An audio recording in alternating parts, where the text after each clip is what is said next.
Hello and welcome to Associate Professor Rhonda Faragher, who is a researcher in the School of Education, and her research concerns disability studies and mathematics education. Hello Rhonda, welcome. G'day Kim, thanks.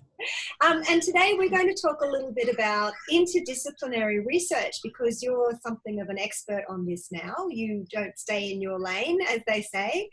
So if you wouldn't mind answering a few questions for us. But first, I would really love to hear about your latest interdisciplinary research project.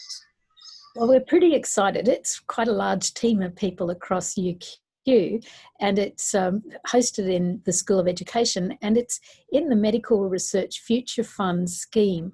We've received a grant to communicate genomic information in the context of disability.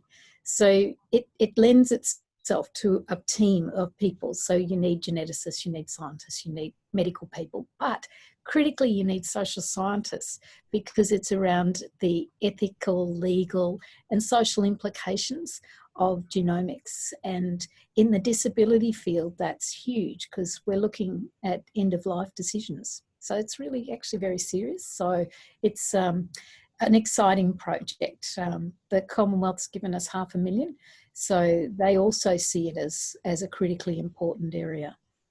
Oh, that's amazing. Congratulations. We are so proud of you in the faculty. Very excited too. What do you think, could you talk a little bit about what you perceive as the value of interdisciplinary research?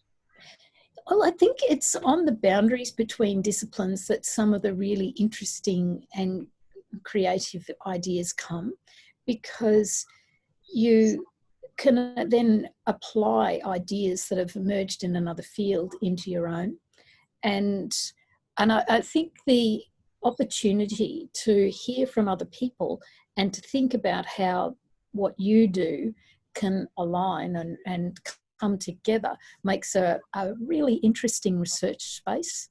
And I guess I've been very fortunate because I have a daughter with a disability, and before that I'd been in mathematics education research.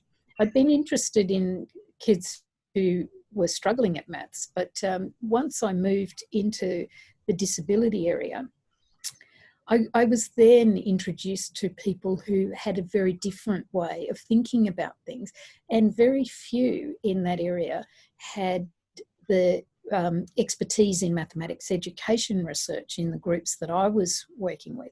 So it allowed ideas to come together. That's fantastic.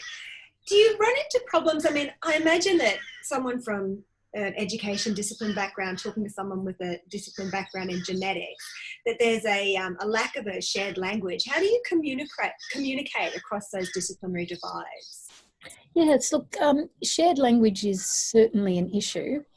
I think it's probably not so much the language, because in a way you get given permission to ask for clarification, what does that mean, and so on. I think it's more in the research methodologies and the paradigms that we're used to working in, that where some of the difference can come.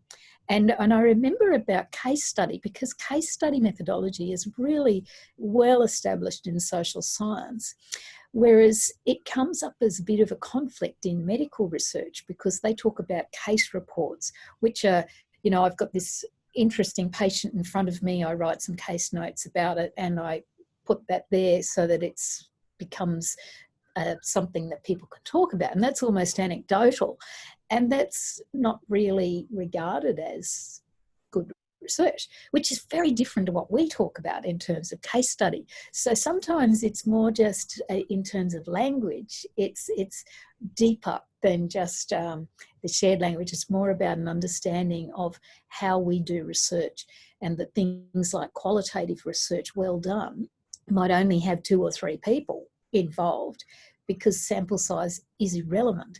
And just sort of communicating in that space is really, I think it takes a little bit of confidence in understanding where we come from and not feeling defensive, because they talk about gold standard of research and all that sort of stuff. And I mean, if you were to do double-blind trials in a school, that would be so unethical.